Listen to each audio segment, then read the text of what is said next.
Hello दोस्तों, नमस्कार। मैं हूं टाकेश्वर सिन्हा। सफल अकेडमी में आप सबका पुनः स्वागत है। दोस्तों, आज की इस वीडियो में सीखेंगे बहुपद को भाग कैसे करते हैं, साथ ही साथ बहुपद का गुणनखंड प्रमेय, बहुपद का शेषफल प्रमेय और उनके शून्य के बारे में भी जानेंगे। तो चलिए जानते हैं दोस्तों कि बहुपद को भाग कैसे करते हैं। दोस्तों, बहुपद को दीर्घ भाजन विधि से भाग करते हैं। दीर्घ भाजन विधि में बहुपद को गुणनखंड के रूप में लिखते हैं। यह जो भाग की प्रक्रिया है वो अंकगणित के भाग की प्रक्रिया से अलग है। दीर्घ भाजन विधि में भाग करते समय सबसे पहले बहुपद के जो भाजक है और भाज्य है, भाज्य और भाजक को उनके घातों के अवरोही क्रम में लिख लेते हैं। दीर्घ भाजन विधि में भागफल की प्रक्रिया तब तक दोहराते रहते हैं जब तक कि शेषफल शून्य न प्राप्त हो जाए या फिर शेषफल की चर की घात भाजक की चर की घात से कम न हो जाए। बहुपदों की भाग की प्रक्रिया में शेषफल और भागफल भी बहुपद ही होते हैं। तो चलिए अब सीखते हैं कि बहुपद को दीर्घ भाजन विधि से भाग कैसे करते हैं और इसकी भाग की प्रक्रिया क्या है। तो सबसे पहला काम करना है, भाजक एवं भाज्य को उनके घातों के अवरोही क्रम में लिख लेना है। तो यहाँ देखना है कि भाजक एवं भाज्य पहले से घातों के अवरोही क्रम में है कि नहीं है।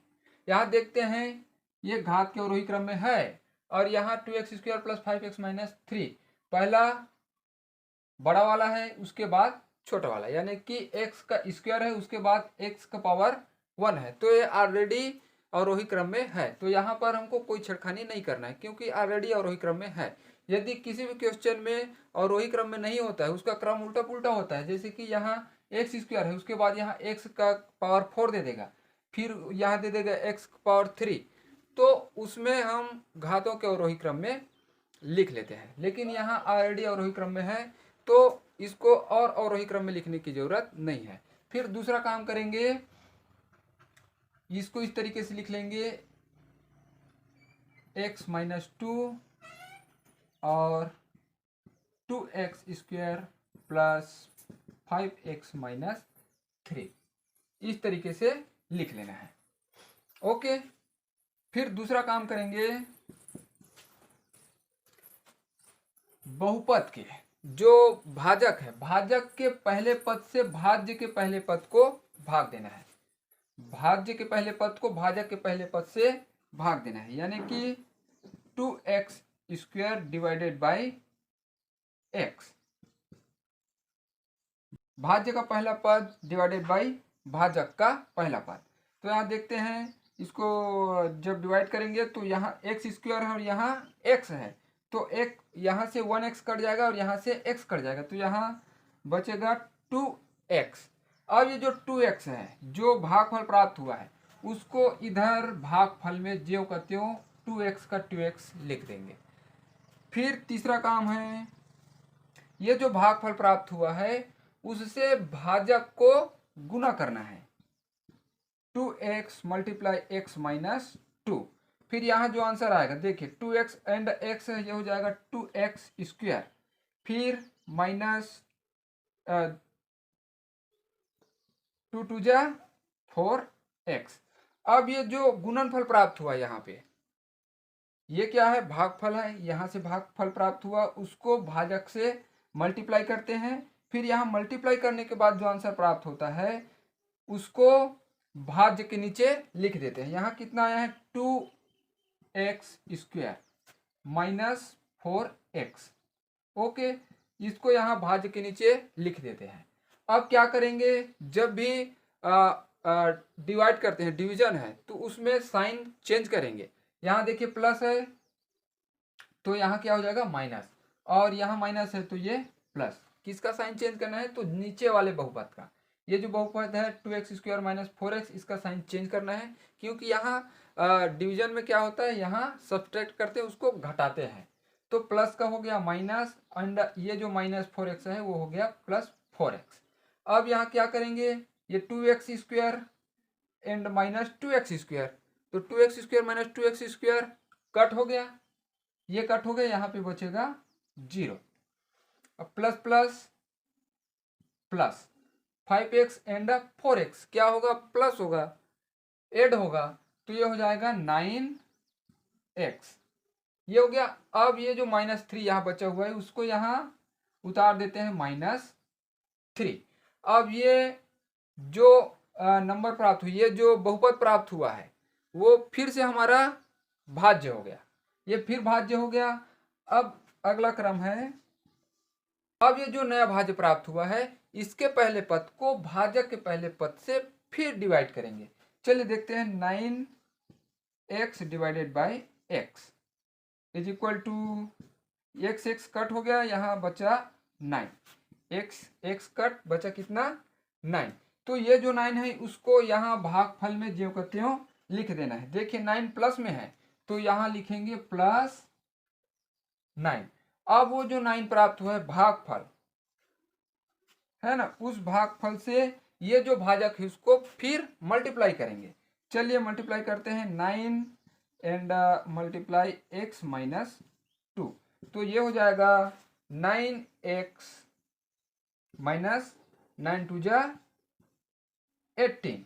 ओके, अब ये जो गुणनफल प्राप्त हुआ है उसको भाज्य के नीचे लिख देना है। यहाँ देखिए 9x माइनस 18, फिर यहाँ इसी लकीर खींचेंगे और नीचे वाले बहुपद का साइन चेंज करेंगे। ये देखिए 9x क्या प्लस है तो यहाँ माइनस, और -18 है तो ये हो जाएगा +18। अब इसको क्या करेंगे, जैसा साइन है वैसा उसको सॉल्व करेंगे। यहाँ प्लस माइनस माइनस तो ये 9x माइनस 9x कट हो गया, यहाँ बचेगा 0, माइनस एंड प्लस माइनस होगा, सब्ट्रैक्ट होगा, तो यहाँ 18 -3 तो यहाँ बचेगा +15।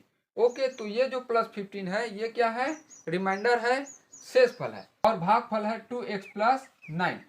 ओके, तो ये भाजक x - 2 और ये भाज्य 2x² + 5x - 3, भागफल 2x + 9 एंड शेषफल 15। तो इस तरीके से बहुपद को भाग देते हैं, बहुपद को दीर्घभाजन विधि से भाग देते हैं। इसमें बहुपद को उनके गुणनखंड के रूप में लिख लेते हैं। बहुपद को भाग देने के लिए सबसे पहला काम करते हैं कि भाजक एवं भाज्य को उनके घातों के अवरोही क्रम में लिख लेते हैं। तत्पश्चात भाज्य के पहले पद को भाजक के पहले पद से भाग देते हैं, फिर जो भागफल प्राप्त होता है उसको भागफल में इधर लिख देते हैं, फिर ये जो भागफल है उसको भाजक से क्या करते हैं, मल्टीप्लाई करते हैं, फिर जो आंसर आता है उसको भाज्य के नीचे लिख देते हैं, फिर इसका साइन चेंज करना है। उसके बाद जो आंसर प्राप्त होता है वो होता है हमारा नया भाज्य। फिर इस नए भाज्य के पहले पद को भाजक के पहले पद से फिर डिवाइड करेंगे, फिर जितना प्राप्त होता है उसको भागफल में लिखेंगे, और जो भागफल प्राप्त हुआ है 9 उसको फिर भाजक से मल्टीप्लाई करेंगे, फिर वहाँ जो आंसर प्राप्त होगा उसको भाज्य के नीचे लिखेंगे, फिर साइन चेंज करेंगे, जहाँ जो कटता है उसको घटाएंगे और जो ऐड होता है उसको ऐड करेंगे। तो ये इस तरीके से इस बहुपद को डिवाइड करते हैं, भाग देते हैं। तो इसमें आंसर प्राप्त हुआ है भागफल 2x + 9 एंड शेषफल 15।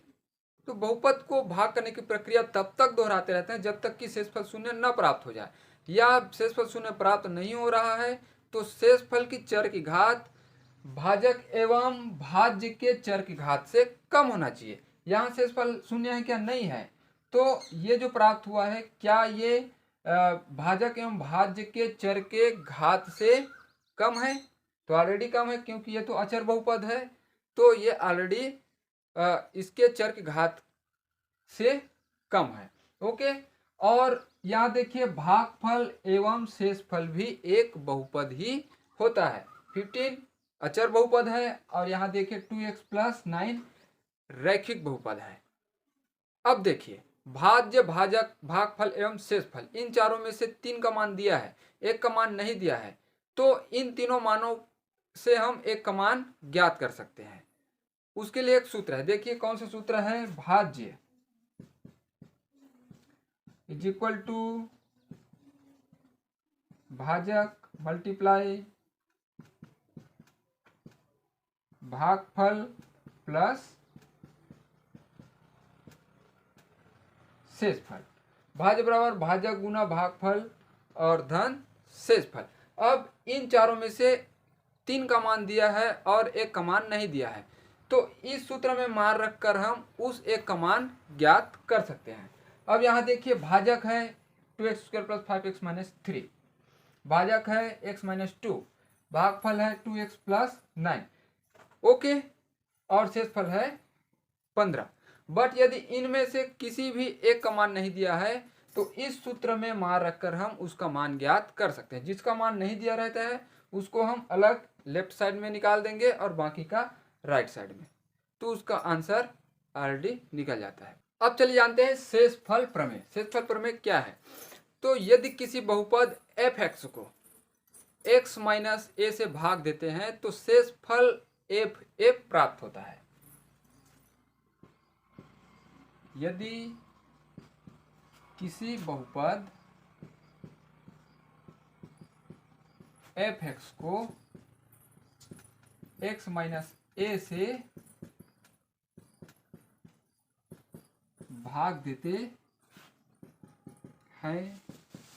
भागफल fa प्राप्त होता है। यदि किसी बहुपद f(x) को x - a से भाग देते हैं तो भागफल fa प्राप्त होता है। अब यहाँ देखिए भाज्य कितना है, f(x) है और भाजक है x - a और शेषफल है fa, और यहाँ देखिए x और यहाँ देखिए a। ये कैसे हुआ? तो जब भी शेषफल प्रमेय में किसी क्वेश्चन को सॉल्व करते हैं तो भाजक बराबर 0 लिख लेते हैं। भाजक बराबर 0 लिख लेते हैं। अब यहाँ देखिए भाजक कितना है, x - a = 0।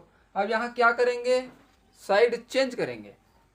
किसका साइड चेंज करेंगे? -a को का साइड चेंज करेंगे। लेफ्ट साइड से राइट साइड ले जाएंगे -a, तो ये हो जाएगा x = a। जब साइड चेंज करते हैं तो उसका सिंबल भी चेंज हो जाता है, यानी कि जो माइनस है वो प्लस हो जाएगा, प्लस का माइनस, और जो मल्टीप्लाई है उसका डिवीजन हो जाता है और डिवीजन का मल्टीप्लाई। तो ये -a से हो जाएगा +a। ओके, ये कब हुआ? जब भाजक x - a हो तब। अब देखिए भाजक कहीं x + a हो तब, तो क्या करेंगे? भाजक बराबर 0,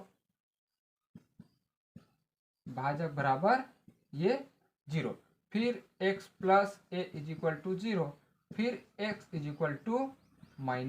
-a। अब यहाँ देखिए भाजक जब माइनस में था तो x = a प्लस में प्राप्त हुआ। अब यहाँ देखिए जब भाजक प्लस में है तो x बराबर -a मिलता है। अब यहाँ हमको ध्यान रखना है कि यदि भाजक x - a हो तो शेषफल x = a जो कि धनात्मक है मिलता है, और यदि भाजक x + a हो तो शेषफल x = -a अर्थात ऋणात्मक मिलता है। अब चलिए सीखते हैं कि बहुपदों का गुणनखंडन कैसे करते हैं। बहुपदों का गुणनखंडन, तो बहुपदों को ऐसे सरल बहुपद के रूप में तोड़कर लिखना जिसे गुणा करने पर पुनः वही बहुपद मिल जाए। चलिए देखते हैं। बहुपद है x² - b², ये बहुपद है। अब इसको सरल बहुपद के रूप में तोड़कर लिखेंगे तो ये हो जाएगा a + b और ब्रैकेट a - b। ये सरल बहुपद के रूप में तोड़कर लिख लिया। अब यदि ये जो सरल बहुपद के रूप में तोड़कर लिखे हैं इसको मल्टीप्लाई करते हैं, गुना करते हैं, तो वापस से पुनः यही बहुपद हमको मिलेगा। तो ये क्या है? बहुपदों का गुणनखंडन। इसके बाद है बहुपदों के मध्य पद को तोड़कर गुणनखंड करना। तो बहुपद के मध्य पद को तोड़ने के लिए उसको कैसे तोड़ते हैं? अब देखिए बहुपद ax² + bx + c, ये जो बहुपद है इसके मध्य पद को तोड़कर गुणनखंड ज्ञात करना है। तो इस बहुपद के मध्य पद bx को ऐसे दो भागों में तोड़ना है कि उसका योगफल मध्य पद के बराबर हो, और यदि उसको गुना करें तो उसका गुणनफल प्रथम पद और अंतिम पद के गुणनफल के बराबर प्राप्त होना चाहिए। तो चलिए इसके लिए एक एग्जांपल लेते हैं। x² + 2x + 1, इसके मध्य पद को तोड़कर गुणनखंड प्राप्त करना है। तो यहाँ देखिए इसका मध्य पद 2x है, इसको दो भागों में तोड़ना है। कैसे तोड़ना है? तो वो ये हो जाएगा x square plus x plus 1। अब देखिए मध्य पद 2x को दो भागों में तोड़े हैं, x प्लस एक्स। अब इसका मल्टीप्लाई करें, गुणनफल प्राप्त करें, तो प्रथम एंड अंतिम के गुणनफल के बराबर मिलेगा। एक्स का स्क्वायर होगा और योगफल करें तो x 2x होगा। तो ये करेक्ट है। अब इसका देखिए यहाँ से इन दोनों में से और इन दोनों में से क्या करेंगे, उभयनिष्ठ निकालेंगे। तो इन दोनों में से उभयनिष्ठ निकलेगा x, क्योंकि यहाँ भी x यहाँ भी x, यहाँ एक्स स्क्वायर है लेकिन यहाँ एक्स स्क्वायर नहीं है तो स्क्वायर नहीं निकाल सकेंगे, बट x दोनों में से निकल जाएगा। तो ये x यहाँ बचा x और प्लस x तो निकल गया, तो यहाँ उसकी जगह में बचेगा 1, फिर प्लस यहाँ x है और यहाँ 1 है तो 1 निकालेंगे, क्योंकि यहाँ ऑलरेडी इसका गुणांक भी 1 है तो 1 निकालेंगे। यदि x निकालते हैं तो यहाँ x नहीं है तो यहाँ गलत हो जाएगा, तो यहाँ निकालेंगे 1, फिर ब्रैकेट यहाँ बचेगा x प्लस 1। अब यहाँ देखिए, यहाँ ध्यान देना है कि ये जो है और ये दोनों ब्रैकेट में जो है वो बराबर होना चाहिए। x प्लस 1 दोनों बराबर होना चाहिए। यदि बराबर नहीं है तो हमारा आंसर गलत है, कहीं ना कहीं हमने गड़बड़ी की है। तो दोनों बराबर होना चाहिए। तो अब ये जो दोनों बराबर है तो दोनों बहुपद में से एक बहुपद लेंगे x प्लस 1, इसलिए दोनों बराबर होना चाहिए क्योंकि दोनों में से एक को लेना है। तो x प्लस 1 लिए। अब यहाँ जो निकला हुआ है उभयनिष्ठ है, उन दोनों को एक साथ लेंगे x प्लस 1, तो इसका आंसर होगा x plus 1 bracket x plus 1। तो बहुपद के मध्य पद को तोड़कर गुणनखंड ऐसी प्राप्त करते हैं। बहुपद के मध्य पद को दो ऐसे भागों में तोड़ना है जिसका गुणनफल प्रथम पद एवं अंतिम पद के गुणनफल के बराबर हो, और यदि योगफल कर रहे हैं तो मध्य पद के बराबर होना चाहिए। अब चलिए देखते हैं कि किसी द्विघाती बहुपद के गुणांक व उसके शून्यक में क्या संबंध होता है। तो द्विघाती बहुपद के गुणांक व शून्यक में संबंध देखते हैं। यहाँ पर शून्यकों का योगफल और शून्यकों का गुणनफल। शून्यकों का योगफल अल्फा प्लस बीटा, शून्यकों का योगफल, शून्यकों का योगफल, इसको अल्फा प्लस बीटा भी लिख सकते हैं। तो शून्यकों का योगफल क्या होगा, माइनस एक्स का गुणांक बटा एक्स स्क्वायर का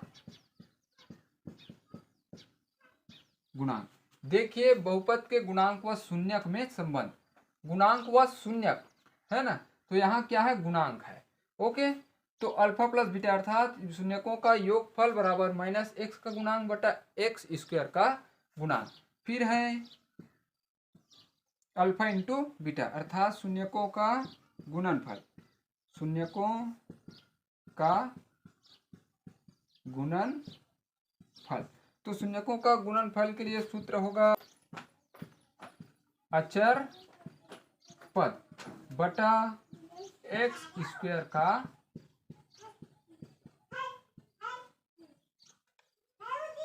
गुणांक। शून्यकों का योगफल माइनस एक्स का गुणांक बटा एक्स स्क्वायर का गुणांक, और शून्यकों का गुणनफल alpha into beta is equal to अचर पद बटा एक्स स्क्वायर का गुणांक। अब देखिए द्विघाती बहुपद के कितने शून्यांक होते हैं, तो दो शून्यांक होते हैं। द्विघाती बहुपद के दो शून्यांक होते हैं। अब देखिए किसी भी बहुपद का शून्यक, किसी भी बहुपद का शून्यक चर का ऐसा मान है जिसको बहुपद में रखने से बहुपद का मान शून्य हो जाता है। किसी बहुपद का शून्यक चर का वह मान है जिसका मान बहुपद में रखने से बहुपद का मान शून्य हो जाता है, तो उसे बहुपद का शून्यक कहते हैं। अब देखिए गुणनखंड प्रमेय। गुणनखंड प्रमेय क्या है, तो यदि किसी बहुपद f(x) को x माइनस a से भाग देने पर शेष फल f बराबर शून्य प्राप्त हो तो वहां x माइनस a f(x) का बहुपद होता है। यदि किसी बहुपद f(x) को x माइनस a से भाग देने पर F A is equal to 0 प्राप्त होता है, तो यह जो x माइनस ए है, x माइनस ए बहुपद एफ एक्स का गुणनखंड होता है।